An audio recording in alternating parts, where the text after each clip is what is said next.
Hello, everybody, and welcome back to the Drive Pink Dialogue. It is the season. Do you know what season it is?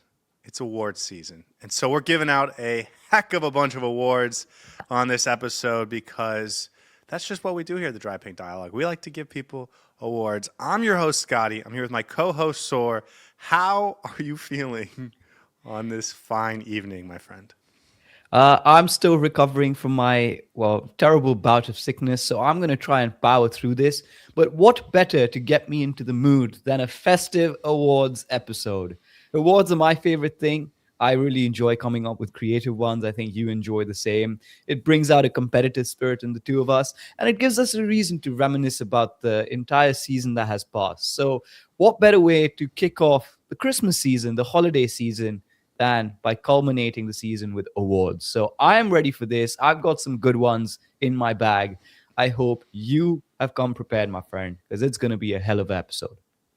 I'm excited to relive this season, and I think we haven't had a ton of chances to do that since the season ended because we went from MLS Cup winners to reshaping the roster like a snap of your fingers. So I think this will give us a chance to sort of think back on the 2025 season and have some good positive vibes and maybe some players that were on the naughty list. We'll see.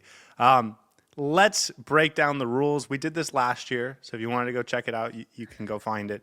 But basically what we do after every game, give out 6 awards, a hair in the match, a hair in that flew north, and 2 individual awards each. Today, we're giving out 6 shared awards and then 6 individual awards each. The shared awards are Inter Miami's MVP, the most improved player of the season, the best young player of the season, the moment of the year, the best newcomer, and the most underrated player. And then we'll go back and forth with our 6 players of individual awards, rather, for the entire 2025 season. So, ground rules. You can only get 1 award. We're going to give out MVP first. I think we might all have a good idea of who that's going to go to. And then that player will be off the board for all future awards.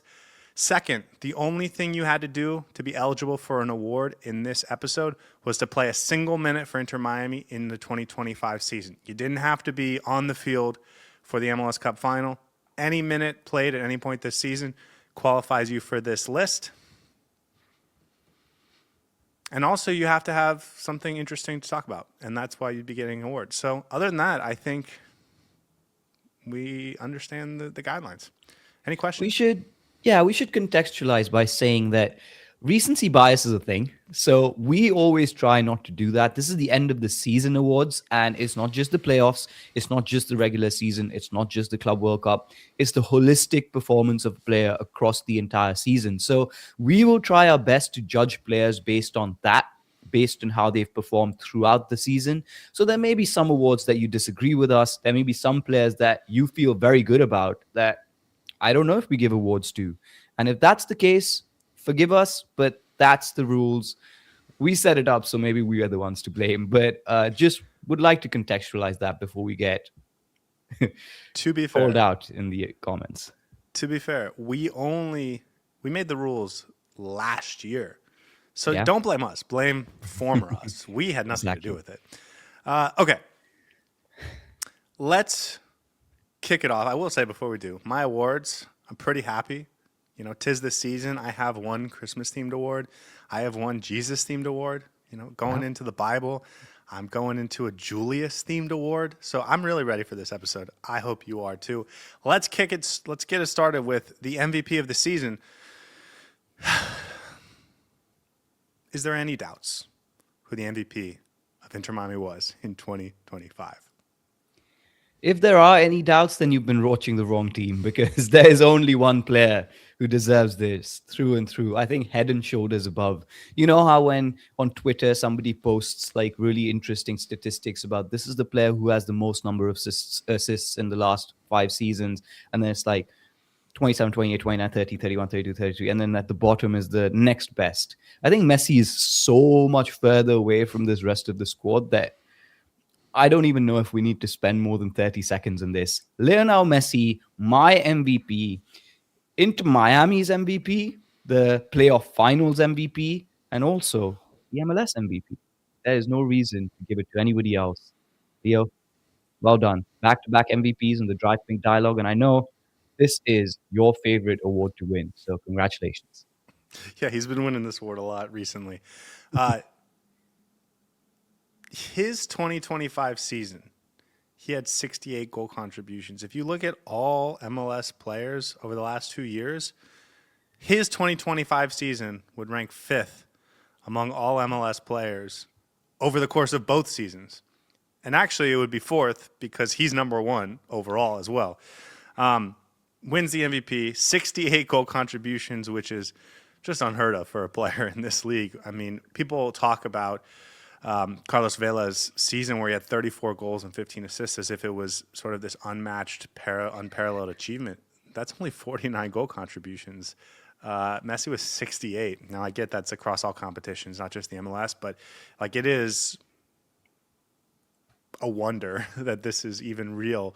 And the way he performed, I think, especially in that last third of the season, it was the best we've seen of him in Inter Miami. And if you go back and look at his game log, it is just brace, brace, brace, goal and 2 assists, brace, goal and 3 assists, 3 assists. It is insane. And if you go look at the SofaScore ratings, it's a lot of really dark blue, meaning he played really well.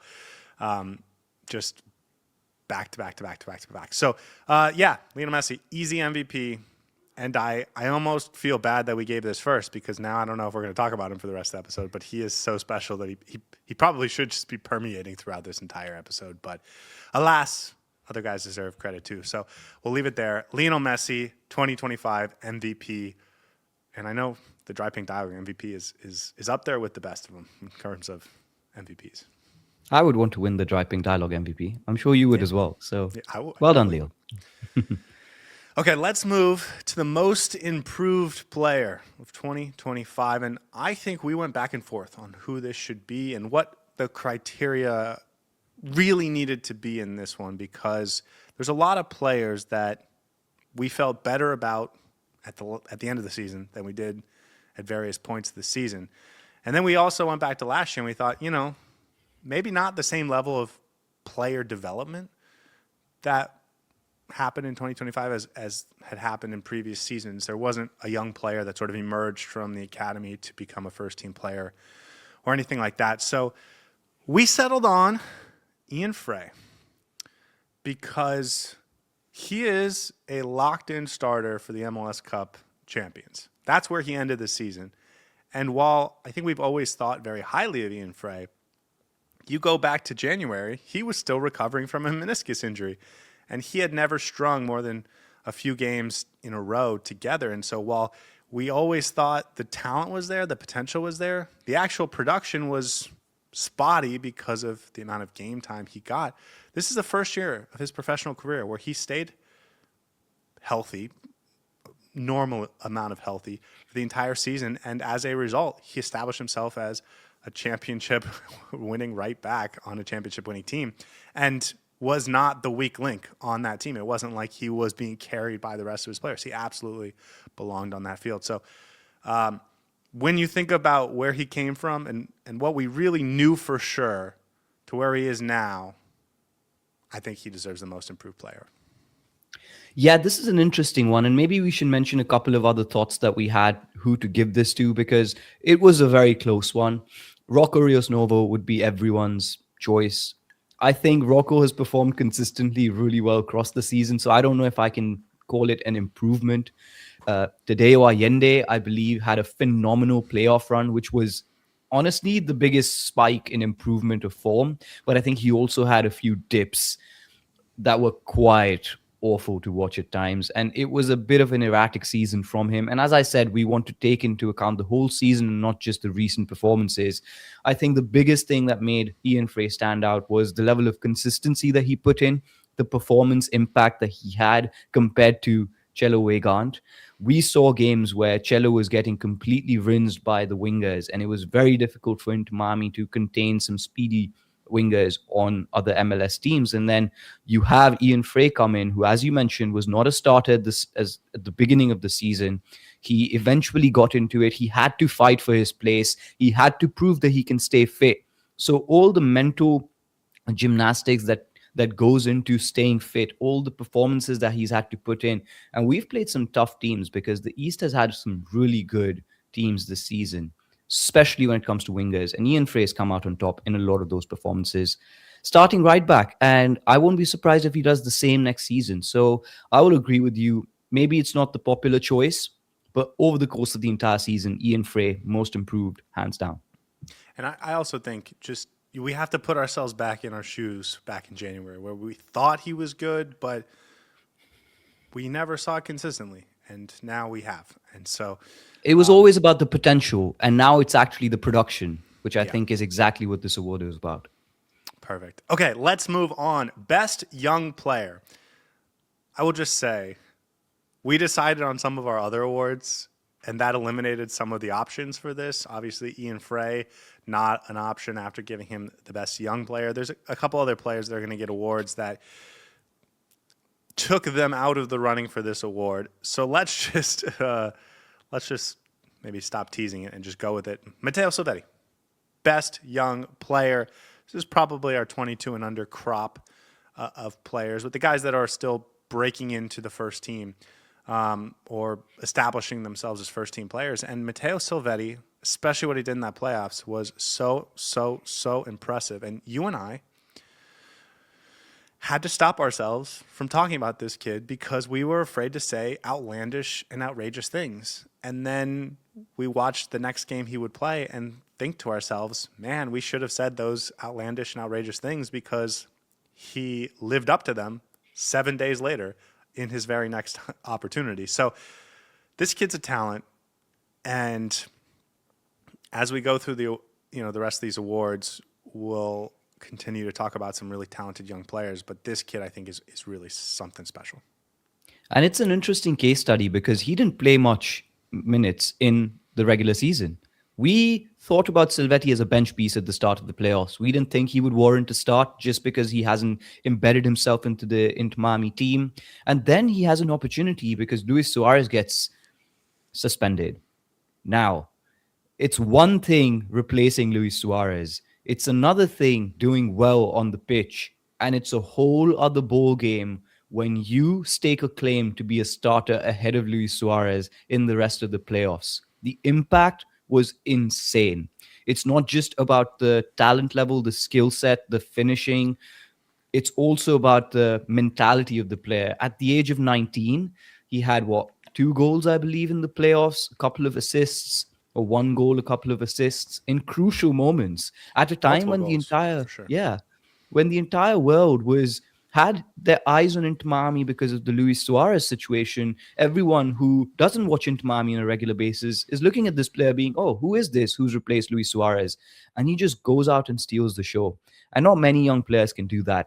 I think we should acknowledge Ian Frey as a 22-year-old, Delasco Segovia as a 22-year-old, Rocco Rios Novo as well.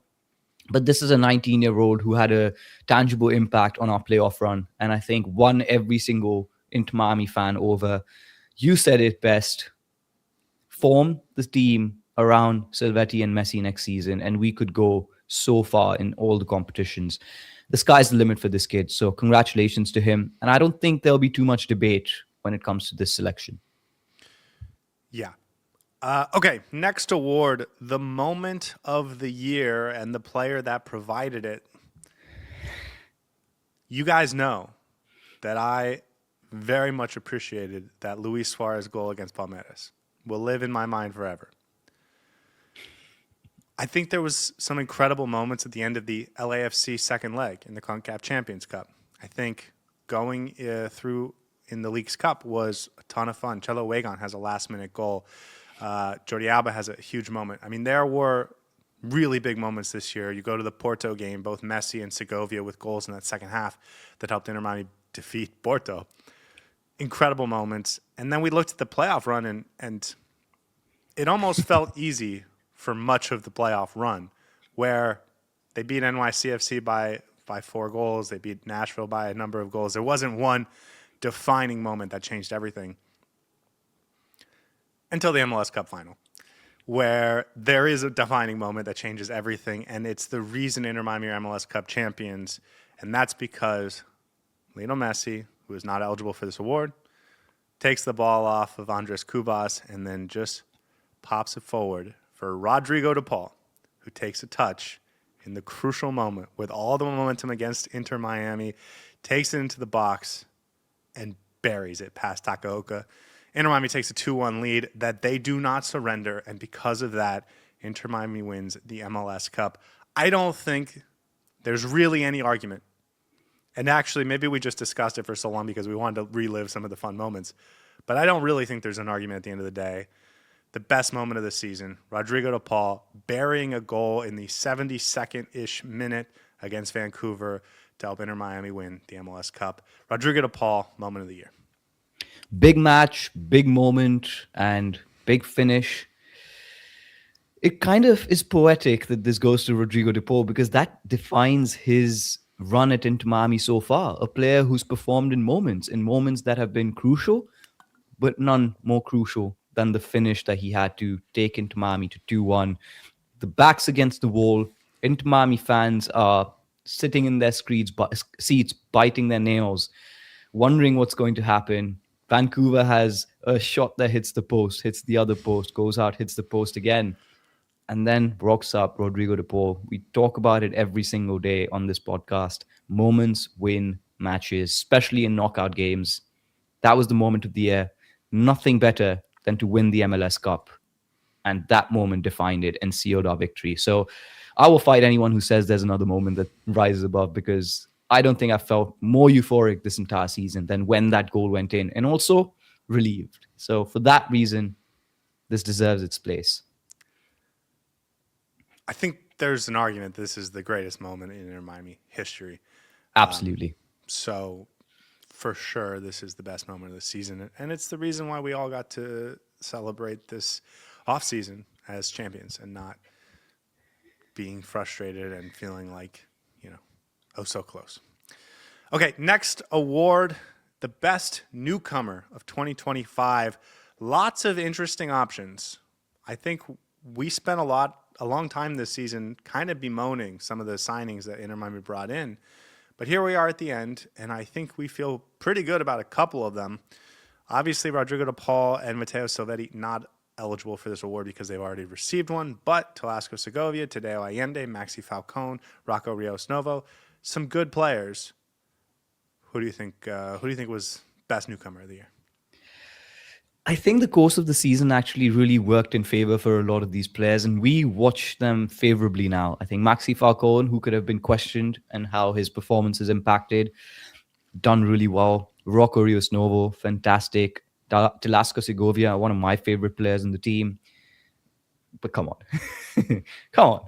I think it has to be Tadeo Allende. He's taken us all on a journey. He has started off really well.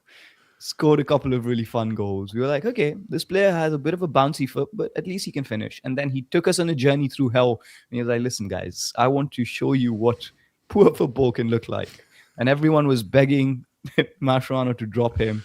And then he was like, okay, enough said. I'm going to take you to the highest mountain peak. And for that reason, I think just what he did this season, the best newcomer has to be Tadeo Allende. I don't think there can be any doubt in that. I 100% agree, and he will go down as an Inter Miami legend because of what he did in the playoff run. 9 goals in that playoff run.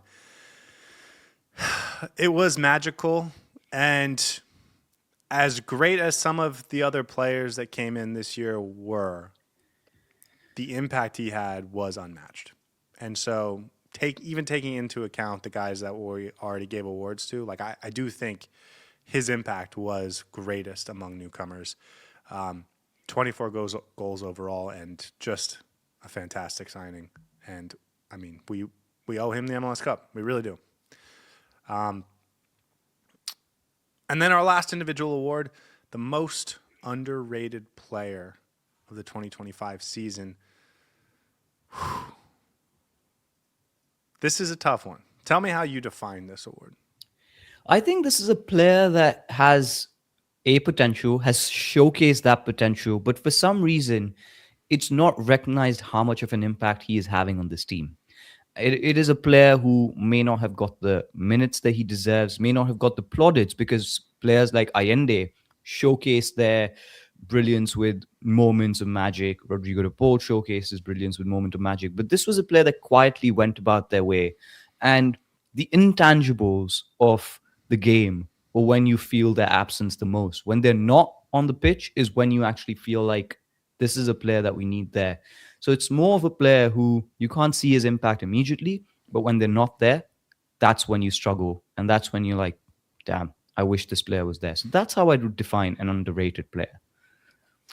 And it could also be underrated not just by the fan base, but by the coaching staff, in our Yeah. opinion. Yeah. And so, with that criteria in mind, I think we both landed on the same guy, and that's Telasco Segovia. We love this player. We have drafted him very high every time we've done our top 20 draft. And to see him kind of go from emerging as like one of the hot prospects globally in the summer around the Club World Cup and to a guy that's not starting for the last 10 games of the season and becomes something of an afterthought, not just within the coaching staff who made sure to get him game time every game, but also I think within the fan base, his impact on the game was not as greatly appreciated as we think it probably should have been. So for a fantastic season, that 17 goal contributions from that position is a heck of a season. To do That's that, more than Matthias Rojas, by the way, who had 11. yeah. So to do that, I think was fantastic and not a guy that I think is given the credit that I think he deserves because he was a stud this year. And I think this is a player that's going to go to Europe and light it up. He would definitely have a good place in a European team. And I guess this is a conversation because next season, I believe he should be a starter. There's no doubt about it in my mind. But is he going to be? Is he going to actually get the opportunity? And how does the coaching staff view his transition into the first team? Well, his transition from the bench in starting 11s. A lot of questions about him, but I really love this player. And I hope he gets the plaudits next season because, my goodness, when Inter Miami struggles for control, he's always there to help us out. They talk about his lack of defensive effort. I disagree. I think, yes, he doesn't have the best defensive cover compared to some of the other players. Legs might be an issue, but I love it. I absolutely love it. I love him. I love the way that he plays football. It's so silky, it's so smooth, he's so technical. And I hope people start to rate him soon. There's a world where you could build a team around him, especially at Yeah. this level. So let's keep that in mind and appreciate what we got from him in 2025. Okay, first individual award, just to recap there, MVP, Lionel Messi, most improved player, Ian Frey, best young player, Matteo Silvetti, best moment of the year goes to Rodrigo de Paul for that goal in the MLS Cup final, best newcomer, Tadeo Allende, and then most underrated player of 2025, Telasco Segovia. Let's hop into individual awards, and for those that have watched our post-game shows, you guys understand how this works. And Saur, you know I'm a gentleman, so I will let you go first. What is your first award? The memo was clearly lost in my mail because I didn't go with the Christmas theme. So I guess we'll just have to balance it out. I think this is my favorite part of doing the show. I know everyone else enjoys it as well. In that vein, the first award, and I don't know if you get this reference, but I am going to give the Doctor of Thugonomics award to a certain Inter Miami player. The Doctor of Thugonomics? I definitely don't get the reference. Okay, so before you start spitballing, I'll make it easy for you. Because that might get dangerous. Yeah. Doctor of Thugonomics is a moniker that was used by the greatest of all time, wrestling WWE superstar John Cena. He is on his retirement tour this year. He's going to be participating in his last match this month. And he has transformed the game. He has absolutely changed the way wrestling is viewed. The impact that he's had worldwide is phenomenal. I was a big wrestling fan growing up, and that's why I wanted to use this reference. And I think Jordi Alba is off a similar vein in a different sport. The Doctor of Thugonomics, he's always carried himself with a lot of swagger on the pitch. He's always played the game like he wants to. Fiery, feisty, taking it to the players and performing like no other left back we've seen. One of the best left backs to ever grace the sport, the best left back the MLS has ever seen. And in that vein, Doctor of Thugonomics goes to Jordi Alba. You started describing it, and I was just convinced you were talking about Oscar Starry on his retirement tour. No, I mean, of course, Jordi Alba has to win an award. I wanted to consider him for the most underrated player because Yeah. we consider him a superstar, but I still think we just assume he's going to be great all the time, and we never stop and just appreciate how great he really is. Fantastic year. I think this is the best goal scoring year of his career in 2025. It's a shame he's retiring. But it was just another fantastic year. And, you know, I'm very interested to see what happens moving forward. But I think just looking back, we are going to remember the Messi, Busquets, Suarez, Alba era as like its own distinct part of Inter Miami history. And I do think what comes next will be slightly different, even if Messi is still a part of it. And so, huge shout out to Jordi Alba. He was fantastic this year, and like I think he deserves to have the retirement tour that he ended up getting and to finish on top with the MLS Cup trophy. Like it's a storybook ending. And you saw what it meant to him. It was beautiful to watch. And the fact that we were able to do it for him, for Sergio Busquets, was brilliant. So, yeah, Jordi Alba, fair wins. It's going to be fantastic to see what you do in the next chapter of your life. But all the memories that you gave us were phenomenal. So thank you very much.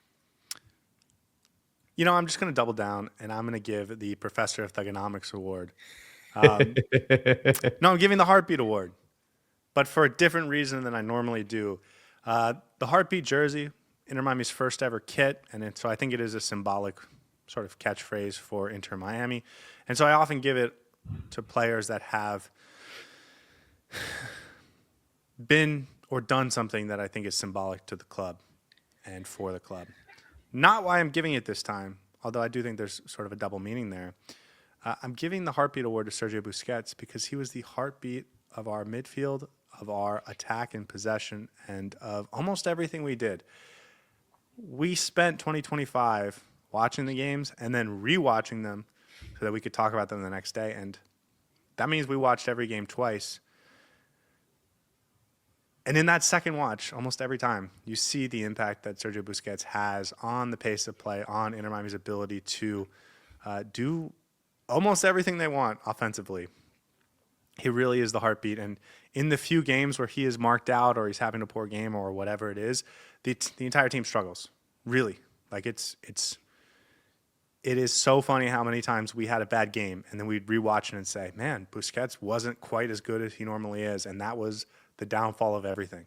So for a guy that is the heartbeat, for the guy that is the player that makes everything go, Sergio Busquets, I think, is absolutely deserving of not just an award related to his impact on Inter Miami, but also one recognizing his impact on every starting 11 he was in. For those of you for joining us for the first time, no award show is complete without Scotty giving out the Heartbeat Award. And I think there's no better player who deserves it this year. You said it best, heartbeat of the midfield, but it's just so much more, isn't it? We saw it in the final. When Busquets isn't able to control the game, Inter Miami struggles. Inter Miami is not able to build up. He had some phenomenal moments this year as well with his passing, which was like, wow, this is him rolling back the years. He's the unicorn of a player that Inter Miami has been privileged and blessed to watch don the heartbeat kit. Well, he never played in the heartbeat kit, but don the pink of Inter Miami. Oh, did he? He did. Huh. Yeah. And because of that, I think this is an apt award, but we're never going to see anyone better than Sergio Busquets in that position. It's never going to be the same. So when you say closing of a chapter, this is more like closing a book because he wrote the book on how to be a central defensive midfielder without being athletic, without being pacey, without having the legs. All he used was his head. And that's why I think he is one of the best to ever do it. So once again, congratulations. It just dawned on me for the first time that maybe I should only give the Heartbeat Award to players that wore the Heartbeat kit. But that wouldn't be so fun. So, Nah, uh, tell me what is your it's more second than award? just a kit. Yeah. What is your Okay, second let's award? see. My second award. This is a bit of a fun award, I think. Okay. I'm gonna give the Stacy's Mom Award. Well, he's clearly got it going on. Um, who's gonna get this award? Do you want to take a guess Uh, first? I will take a. I will. I'm trying to think of who could possibly get this. Um, It's gonna not the give this. connotation that you think it is, by the way. Okay, because I was thinking Yannick Bright because as a football player, he's got it going on. Absolutely got it going on. Maybe it could have been him. Maybe it is him. Who is it? I'm going to give this award to Alan Abondo because this, excuse me, this song is from The Fountains of Wayne, and I don't think I've heard a single other song from that from that band than Stacy's Mom, which was a massive hit, by the way, for those of you who are millennials and remember that era of the 2000s. It was a one-hit wonder. And in that vein, Alan Abondo had a one-hit wonder season. He played very few minutes, got on the pitch, scored a beautiful goal. I think won into Miami a point. So contributed to the regular season point tally. But unlike Stacey's mom, he never got it going on. So unfortunately, maybe it's a little bit of a convoluted award, but just because this was a one-hit wonder song, I'm going to give it to Alan Abondo, who was a one-hit wonder. There was so much potential there. He could have done so much for this club. Kind of a shame that we never got to see more of him. And I'm sure that he's going to go somewhere. And I think you've mentioned this in the past, where in the future, we're going to see him show up in like a European game and think, oh, he scored a goal for Inter Miami in 2025. It's that kind of a player. Hey, And I have his kit. Okay, I have yeah, the Inter Miami exactly. You're Obama rocking kit. it. There you go. So he has cemented his place in the annals of history, just like Stacey's mom cemented her place in the annals of music history. So just for that, I'm going to give this award to Alan Abondo. Tell me why you hate it. No, that's hilarious. And I don't think this award show would be complete if we didn't give Alan Obon an award. So I Yeah, I agree. appreciate the award, and I think it's fitting. One hit wonder really works. I think there's a lot of one hit wonders that you could have gone with, and so I think this is telling of your music taste and the type of music that you really comes to mind first when you think of songs. But You know what it was? I was at a party yesterday evening and it played, and I was like, "Ooh, this could be a great award for the Drive Pink dialogue." There you That's go. hilarious. A little insight into the back channels. Okay, should I go with Jesus or Julius? What do you think first? I think Julius came first compared to Jesus, so let's go with Julius. He did come first. I'm giving the Julius Caesar Award. Any guesses? The Julius Caesar Award. Oof, I'm trying to think who have we not given an award to. By the way, one of my favorite historical figures, very controversial, but such a wonderful story.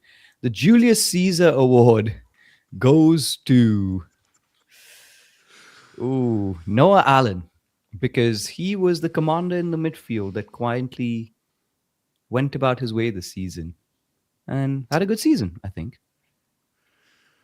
I have a different player in mind. And this is a player that did not play when Inter Miami was in the CONCACAF Champions Cup, and he didn't play in the Club World Cup, wasn't a factor. And he wasn't a factor in the Leagues Cup that Inter Miami also didn't win. But he was there when Inter Miami won the MLS Cup. And the reason I'm giving him the Julius Caesar Award is because he came, he saw, he conquered. And that is the Baltasar Rodriguez story in Inter Miami. Because he started one Leagues Cup game, we pull off an upset, and then he doesn't start the final. And then he goes into the lineup for the end of the regular season and into the playoffs, and all Inter Miami did was blow out everybody. So for a player that is much talked about on the show, and we'll see what his future holds. Like he really did just come and win, and that's all he did. And so I'm giving him the Julius Caesar Award because he came, he saw, he conquered. Vini Vidi Vici. Baltasar Rodriguez, winner. And you know what winners do? They win. MLS Cup champion, Baltasar Rodriguez, by the way. Yeah. I think we talk about moments. He definitely created some moments for himself this season. We're never going to not remember him fondly. Whatever the future holds for him, whether he comes back or not, he will have a fond place in our heart. I don't know if he reaches the same level of stardom that Silvetti does just because of the impact that Silvetti had. But I think Baltasar Rodriguez is a fan favorite. I think a little bit polarizing, but mostly people can agree that he had a good season for Inter Miami. A killer left foot. I think he has a bit of a similar style to Matthias Rojas. And when we transitioned into a different play style, Baltasar Rodriguez was at the heart of it, just like Tadeo Allende and Matteo Silvetti. So I think there's a lot more to come from this player, whether it's at Inter Miami or somewhere else. But I really like this award. He came, he saw, he conquered, put that star on his crest, and now he will always be an MLS champion, and nobody can take that away from him. So well done, Baltasar. Yes, and we'll have to have a conversation about why Julius Caesar is so well regarded in your brain. I am genuinely curious. Okay, what is your next award? Ooh. My next award is the Prisoner of Circumstance Award. And this is a quote that I've borrowed directly from Scotty Gray's of the Drive Pink Dialogue. Well, he's got a lot of great ones, so that could imply anything. Prisoner of Circumstance Award goes to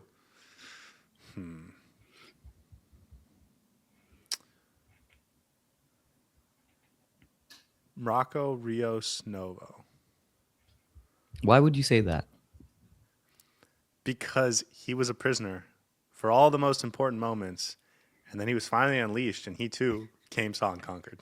Honestly, I think he was the warden of the whole prison by the end of it. So, He might have been. this award goes to Yannick Bright. Prisoner of Circumstance. There is nothing that Yannick Bright did wrong to be dropped. His performance levels have consistently been high, better than what he was performing last season. He's added elements to his game that were not there. His passing, his ability to carry the ball forward, that brilliant pass he had in the playoffs to take it 5 for Inter Miami against NYCFC, I believe. And that was the kind of player that we saw. When he was removed of his shackles, he was storming the pitch. Same thing happened in the final. When he was let free, he changed the game. Unfortunately, with the way Javi Mascherano set up his midfield, with the players that we brought in, Yannick Bright was relegated to the bench, and you could say the same for Telaska Segovia, but I thought Yannick Bright more so was a prisoner of circumstance. Very unfair what happened to him this season, but I think some people do have to sit out. I don't think anyone can argue that the impact that he can have on this team is immense, and I'm just glad that he got his opportunity to showcase how impactful and how good of a footballer he is, even from the bench. And we wouldn't win the MLS Cup final without Yannick Bright on the pitch in the last 20 minutes. Yeah, he had a banger of a goal against Orlando City at one point this year. Yeah.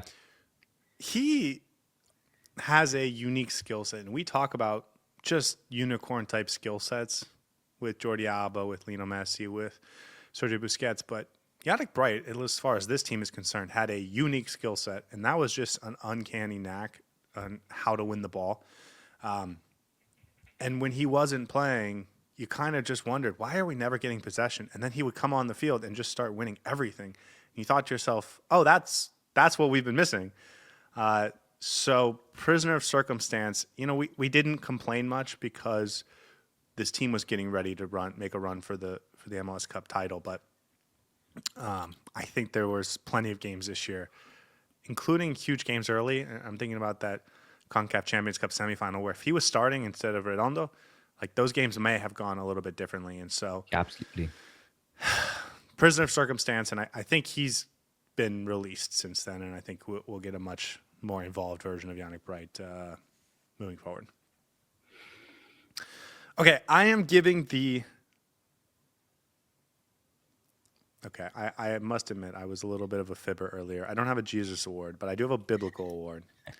And I'm giving the It Was Always David award.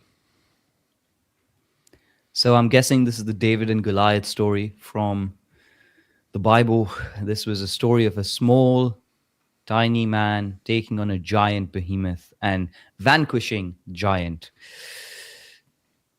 I think this award goes to Noah Allen because he conquered the giant eventually. It does not go to Noah Allen. We're doing You know, terrible, by the way, in guessing. here's a intelligent reinterpretation of the David and Goliath story. Maybe reinterpretation is not the right word. Ooh, it's Reevaluation Rocco. It's of the Rocco. meaning. The story of David Goliath is generally told of this scrawny, small person going up against the giant who everyone thought was undefeatable. Undefeatable. But when you really step back and think about it, a slingshot, which is the weapon that David used, very powerful, especially back then when they were deadly accurate with it, much more powerful of a force than any one man could produce. And so actually the story of David Goliath is not a story of an underdog beating an overdog, but it's actually just not judging a book by its cover. And that if you really sat down to think about it, you would expect David to come out on top of a battle between David and Goliath, because David may not have the obvious tools that look and seem spectacular and dangerous, but that if you take a little bit of a smarter approach, you will start to see he is the clear favorite in this battle. So it absolutely goes to Rocco Rios Novo, who is not only physically identifiable with David, but the one thing that Goliath, in this case Oscar Scotty, had all season, or was lacking all season, is the one thing that made Rocco Rios Novo so good and that he helped carry us to the MLS Cup final. Rocco Rios Novo, it was always David, because he was the guy that had the shot-stopping ability that actually slayed the monster and helped win the war, or whatever metaphor you want to apply it to. Rocco Rios Novo, the It Was Always David Award. Fantastic. I applaud you for that. I really like it. Very fitting to Rocco's story. Very biblical as well, because looks like God had his hands over Rocco this entire season, having only lost one game. I like the metaphor that it's never about judging the book by its cover. It's with the substance. And I think he's shown more heart than any other player on this team, or as much as any other player on this team. We would have written him, we did write him off early in the season. We didn't know why he was on this team. And to play in the final of the MLS Cup and win it is the perfect story, just like David and Goliath, and David vanquishing his critics, his naysayers, his own demons, and lifting that cup in the end is a beautiful story to tell. So fantastic award. I also just want to, while we're remembering his season, if you remember, the first phase of the Leagues Cup is like do or die. Like even if you draw, you still have to win in penalties or you're not going through. And he was our goalkeeper for those 3 games against 3 Liga MX teams. And they were 3 very close games, especially game 1 and game 2. And he was the guy that sort of saved us, including in penalties in game 2. So for Inter Miami, this guy came up huge in 2 huge tournaments. And Inter Miami, I think, would have had a more successful season with more hardware if he had been starting all along. And it's only a shame that everyone on the outside didn't recognize how valuable David was from the beginning, and in this case, Rocco, because I think Inter Miami could have been in a better spot, or we could have been looking at more great moments if he had been in goal this entire year. Very good award. Okay, what is your next award? Now, this award has a bit of a dual connotation, so take it with a pinch of salt. It's slightly positive, maybe negative if you perceive it that way, but I'm going to give the Carragher Says So award. Very topical. And this is Jamie Carragher. So maybe go back to a quote that he might have said in one of his shows. And just for context, I am not a big fan of Jamie Carragher. So a Jamie Carragher quote that was entirely hypocritical in favor of Liverpool and against Man City and Man United. I mean, obviously, this goes to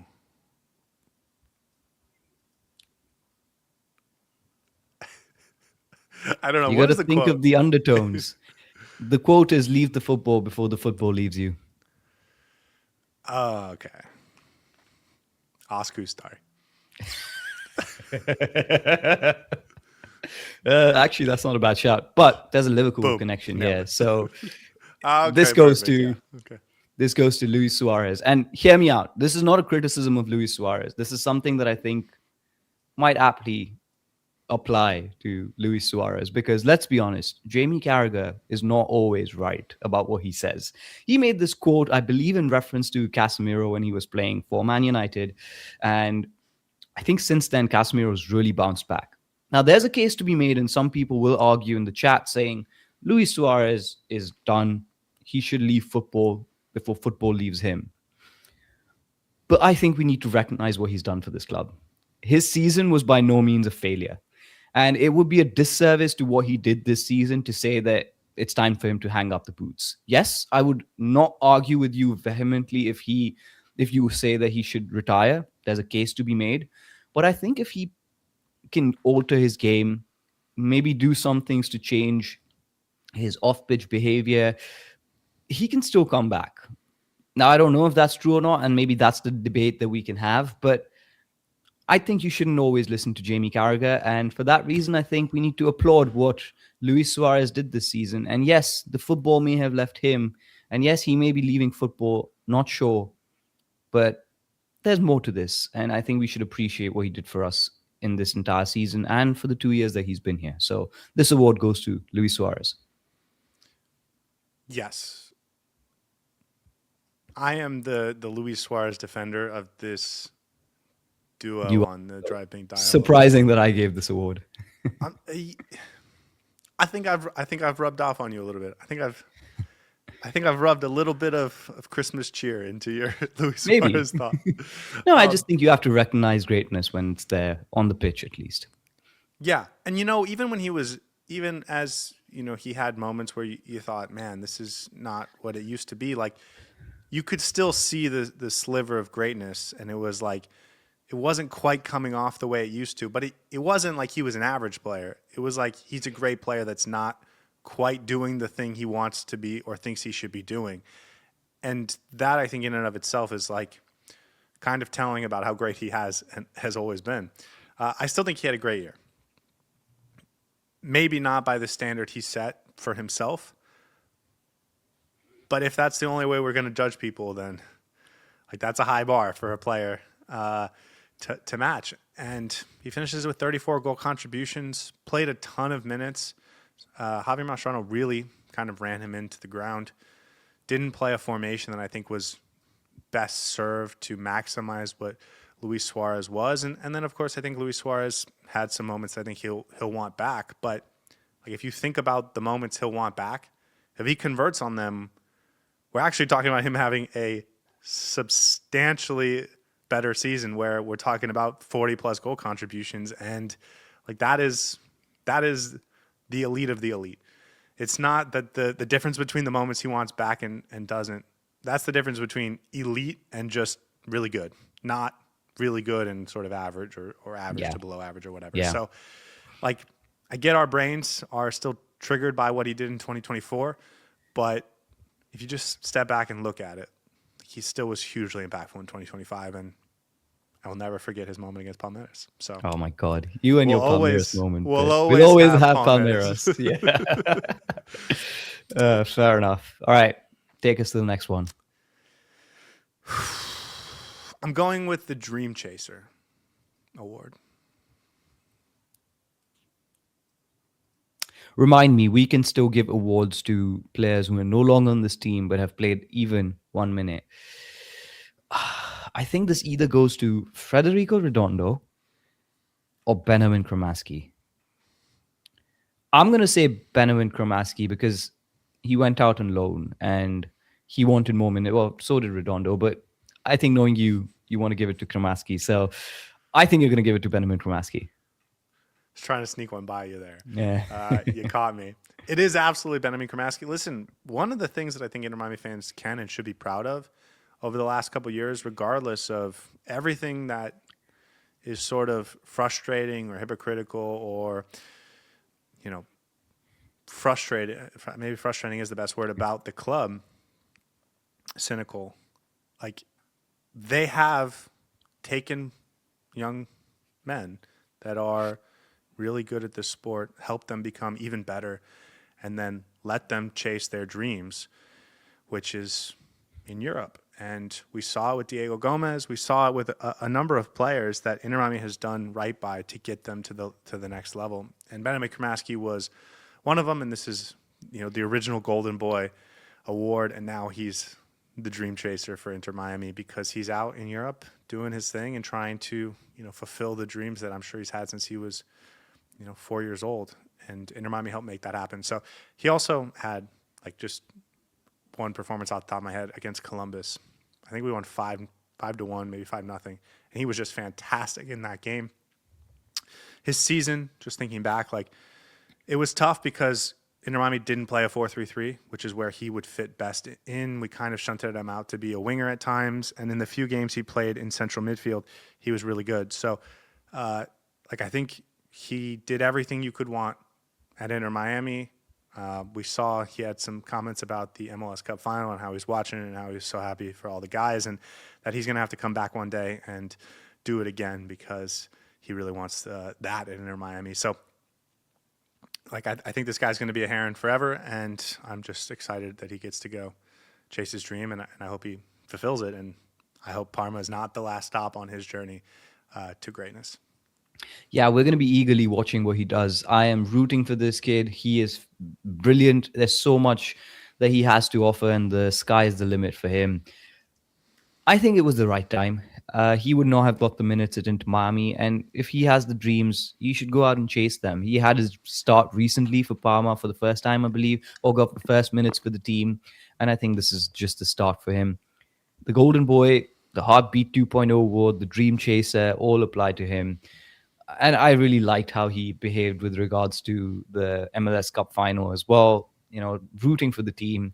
And he's always going to be a Heron, as you said it very rightly. So looking forward to seeing how far Benjamin Kramaski goes because there's a solid player there. Okay, what is your next award? My next award is the Honorable Discharge Award.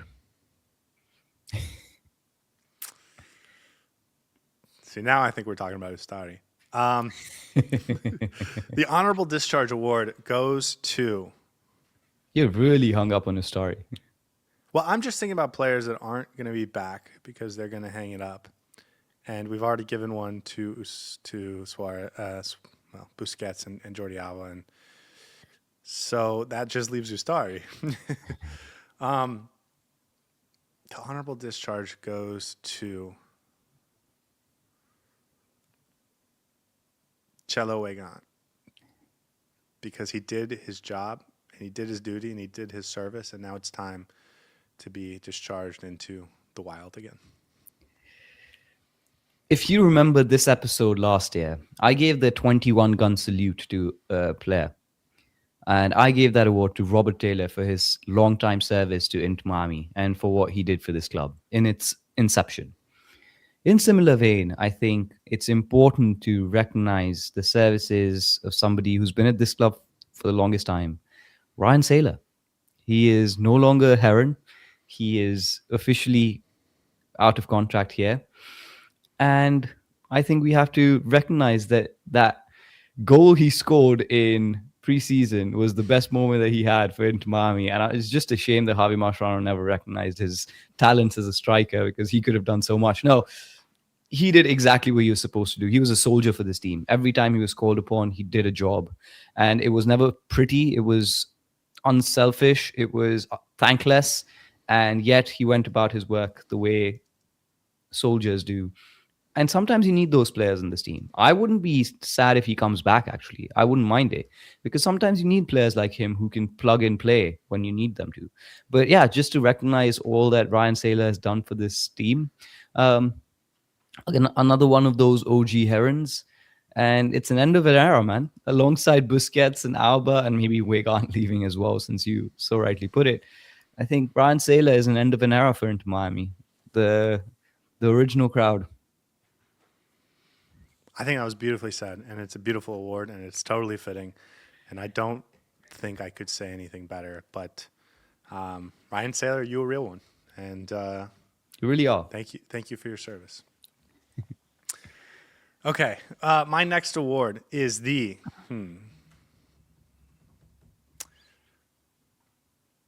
Imposter is Gone award. A story. Definitely a story. He's not gone, but you want him to be gone. So for me, I think you're waiting for the day that the imposter's gone. It goes to Oscar Starry next. No, I'm giving this to Noah Allen because Interesting. at the very end of 2024, he had a couple games at center back, and we were like, man, that's like pretty nice. And we kind of came into 2025 hoping to see him continue that, take a step forward, and establish himself as like not just a first team player, but like a starter. And that's exactly what he did. And the reason why I named this award is because I think, and I'm not saying Noah felt this way, but I think a lot of people, when you're sort of right on the cusp of being involved, but you're not quite getting the opportunities and you're not quite making it happen in the way you think of, you might get a little bit of an imposter syndrome of, man, I think I'm good enough, but other people aren't recognizing that. And so maybe it's just in my head. And that's gone. He just started and played really well in the MLS Cup final. There is nothing that Inter Miami is going to compete for that Noah Allen's not good enough to be a part of. And I will remind you, Inter Miami doing great in the Club World Cup, and then he gets hurt 15 minutes in against PSG, and then everything goes bad. So maybe we win that game and win the entire Club World Cup if Noah Allen doesn't get injured. Obviously, he has a hamstring injury that derailed his season a little bit, but he came back strong, and he was crucial to this team's run to the MLS Cup. And so, for a player that I think we felt, yeah, he can play minutes at center back, yeah, he can play minutes at left back, for him to just absolutely establish himself as a champion and not just a first team player, but a legit starter, the imposter is gone. And if there was any doubt, if there was any concern, not just for him, but for anyone about him, like, I think it's gone, man. This guy's the real deal, and he's ready for this level, and I'm sure soon enough he'll be ready for the next level. But any doubt he may have had, it's absolutely gone. This guy's arrived. 2 words. He belongs.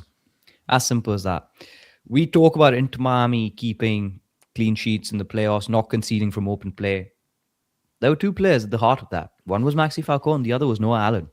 He stepped up when it mattered the most. Inter Miami's defense was the most scrutinized defense this year, both from our fans, from opposition. It wasn't great to look at certain points, but we've come a long way from having Nico Freire, Sergei Christoph. And yeah, some people may have thought that Noah Allen was going to be one of the many who we try to put in the centre-back position, and he can do a serviceable job, but never gets the results. I just have to stop you.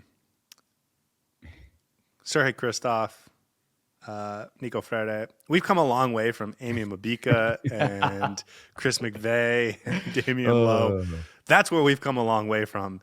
But I think even Noah Allen has taken us a step beyond absolutely. the next, the phase beyond those guys. So, yeah, fitting. Totally fitting. And to go from being questioned about his height, people talking about whether he can play centre back because he's in left back naturally. There were so many question marks that he had to overcome as a player. And you're right.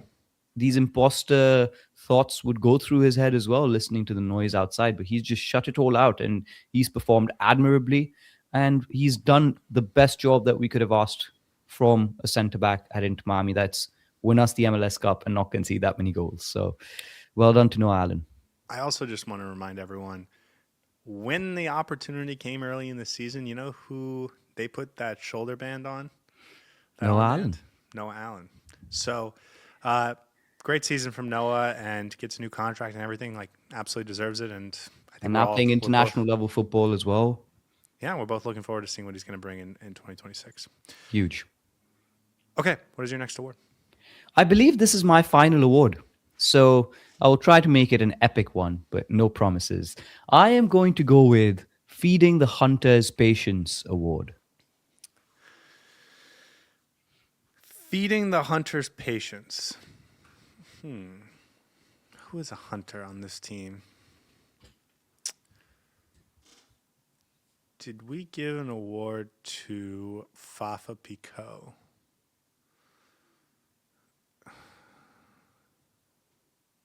See, now I'm just trying to think of who we haven't already given an award to. I think that's the point we're at. But yeah. Do you want me to tell you? Fafa Picault, because he had to be very patient, but we know he's got a hunter deep down. No. I think the saying goes like a hunter's patience rewards him with the feed or something like that.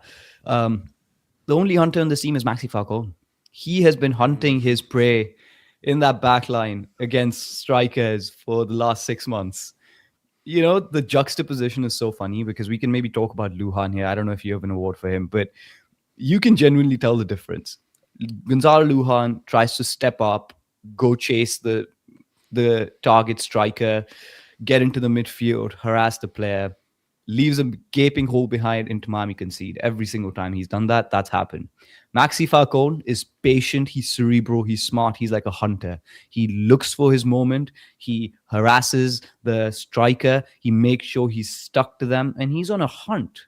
And for the last 4 months, he has been playing as such. And what a player. And I wanted to close off my section of awards by giving him a recognition here because nothing short of brilliance. You want to talk about most improved player? I would actually put Falcone in there as well because there were question marks about how he could actually be a starting centre back for this team. Early in the season, we really doubted his ability.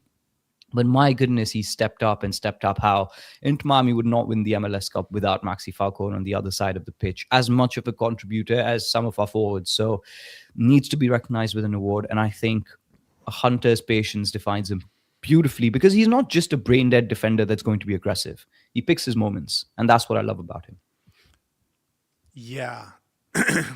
I'm thinking of him more as the hunt, like as the lion that's the prize. But maybe that's just because of the mane that he has. Yeah. Or maybe a lion that's a hunter. It's not like a human hunter. It's Lion's a hunter. It's yeah. It's a lion. Exactly. Newsflash, lions hunt. Yes. Welcome to our TED Talk. No, this guy was great in the Club World Cup too. Like he showed up in the biggest moments. Consistency issues, I think, at times early in the season, but you're right. By the end of the season, he was locked in and loaded and was tremendous down the stretch for Inter Miami. And the numbers defensively look a lot better when he starts to play consistently. And there are points in the season where you can kind of just point to, like, suddenly the number of goals we're allowing has dropped by half a goal a game or whatever. So, and I think that does coincide with his play. So, huge, big game player, I think. And also started to deliver consistency at the end and made it to a point where we're excited to see what he's got in 2026. And so, great season from him. All right, Scotty, bring us home. What's the last award for the day? The last award, perhaps not epic, but it is Christmas themed. I'm giving the Ghost of Christmas Past award. Ooh, the Ghost of Christmas Past award. We haven't given an award to Astari, not to Fafa.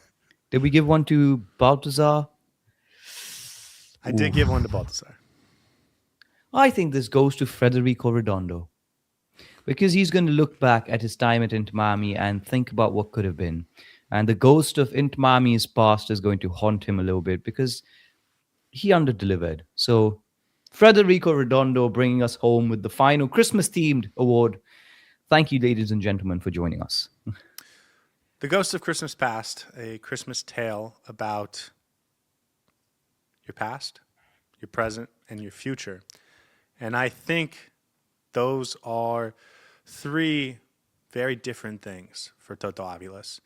We saw him in 2024 and in the year and a half he first arrived as a blossoming young talent with a weakness or two that he needed to clean up, but really like a toolsy young center back that was getting better all the time. And that was Christmas past. Christmas present is what he had to go through this year, where he watched players like Gonzalo Lujan and sometimes Maxi Falcone when he was playing at an inconsistent level. And get minutes over him. And for a young center back, man, it's crucial to just be playing. And he had to kind of ride the bench for much of this game, much of the season under Javier Mascherano. And that was one of the stories he saw. But now he gets to look to the future, and he gets to see what it could be. And then also he comes back to the present and has an opportunity to change it. I think this year was an eye-opener for him. I think this is the type of player that's going to respond well, whether it's at Inter Miami or not. 2025, not ideal for him. He got to see what people that weren't invested in him, he got to see what they thought of him. And I think now he has a chance to respond to create the future that he really wants. Toto Avila's the ghost of Christmas past. Great award, very fitting way to end our awards. But you're absolutely spot on. Sometimes it's important for a young player to go through a season like this. I think it's character building. It wakes you up. You can maybe take your position for granted at times. And it's not easy. I'm sure Aviles has really struggled seeing the likes of Gonzalo Lujan start in front of him. I think he got to a comfortable place with Javier Mascherano where he was getting minutes ahead of Lujan, which was at least a recognition. But I think it was a bit of the circumstances, Javier Mascherano doing a bit of disservice to Toto Aviles. Aviles not helping his case either at times. But I think there's a player there. And you said it. The past is gone. The present was what he saw. And I hope he takes a step into the future and recognizes his talent and is able to accomplish it and fulfill what we see in him. He's a great player. I will always maintain that. He's got such good skill sets for a centre back, and any team would be lucky to have him. Whether it's at Inter Miami, whether it's somewhere else, we'll see. But I think the future is bright for him, and I will maintain that. And I'm excited to see what he brings next season, whether it's to Inter Miami or somewhere else. But great award. A couple other recognitions. Drake Callender, Federico Redondo, Leo Alfonso, David Martinez, Santi Morales, Yeah. Will Yarbrough, Gonzalo Lujan, Oscar Ustari, Fafa Pico, David Ruiz, Cello Wegant. I think we could have maybe given an award to Cello. He's been a serviceable man as well. He's, again, contributed in some way or another to our points record, who helping us win the MLS Cup. So we could have maybe given him an award, but there's only as much we can do in this time. Well, what I was going to say is that the MLS Cup final is not won on the day of the final. Absolutely. It is won in training for 12 months heading into the final. It's won on the pitch, and every goal and every save and every point that's earned helps you decide what you're going to get home field advantage or not. It's going to decide what momentum you have going into the playoffs. It's going to decide whether you're improving or getting worse as the season goes on. Robert Taylor as well. All of these players had, hold on, let me just make sure, and Julian Gressel being the last one. Yeah. All of these players had an impact on the 2025 season. All of these players had an impact on whether Inter Miami is going to win the MLS Cup or not. And I understand that different players have different sized impacts, none more than Lionel Messi, who we started this conversation off with. But every person, and I'll include the coaching staff and Javier Mascherano, that were a part of getting to a point where this team could win the MLS Cup final on MLS Cup final day, I think is also deserving of being recognized as part of a champion. So didn't want anyone to go unrecognized. Maybe not getting an award, but not out of our hearts and out of our minds. So that was the 2025 MLS Award, Inter Miami Award show for the Dry Pink Dialogue. That was the 2025 season for Inter Miami. Lots of really, really, really fun moments. And my last award is to you, Saur, because you are a fantastic partner. And you get the Fantastic Partner Award. And aside from that... Very creative. Thank you. Made it up just on the spot there. And on that note, anything else? You feel good about the awards?